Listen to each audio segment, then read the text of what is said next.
First tonight, there is always turnover in television newsrooms. We expect it, we accept it, but it doesn't make it any easier when someone who is especially talented and especially likable decides to move on. That someone is our friend and 207 colleague, Rob Nesbitt.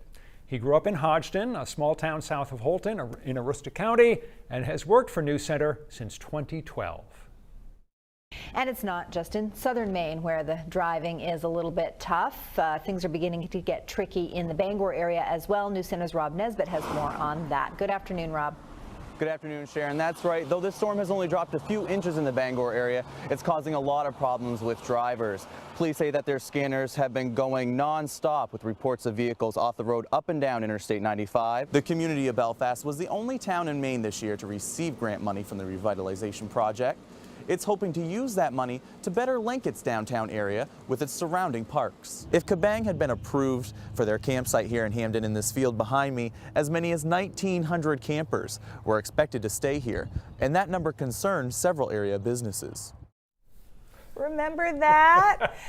5 years ago, after covering hard news for our daily newscasts, he joined the 207 team as a feature reporter, and it wasn't long before he started winning one major award after another for his heartfelt storytelling. In his time here at News Center, Maine, Rob has taken home 2 New England Emmy Awards for his journalism, 2 Edward R. Murrow Awards for his writing, and 3 awards from the Maine Association of Broadcasters for his photography and storytelling.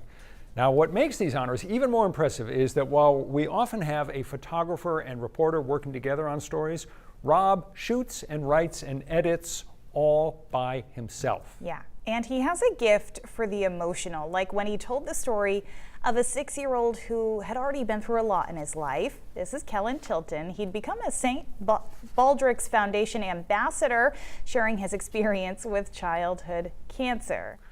Rob also shared the story of a former wrestler's son battling a rare disease. The Wells High School wrestling team collected pledge donations for every win they earned to support that family. Rob, of course, traveled the state, making sure 207 really showcased the stories of people in every corner of Maine. Like in this one, about a man from Presque Isle who wanted to get back into the outdoors and did, thanks to the company How and How and his community, which helped raise the money to pay for a RIP chair. This is the 45th model of the RIP Chair 3.0 that Daniel has built.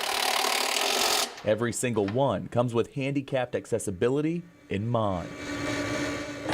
This black-on-black model was requested by Mike Chassie. The 36-year-old grew up loving everything outdoors, from fishing to skiing. During a ski trip to Deer Valley Ski Resort in Utah with his family, that all changed. Kind of skiing off in the woods, and I went to get back on the main trail, and there was like a real abrupt, like a real steep angle, and my skis hit the side of the trail and stopped, and my head just plunged into the ground. Mike spent 100 days in the hospital and 2 years in physical therapy to try to adjust to life as a quadriplegic. The hardest part has been letting go of his outdoor sports. Until now. Yup. This was the first time Mike laid eyes on his brand new RIP chair, and what he saw didn't disappoint. You outdid yourself, dude.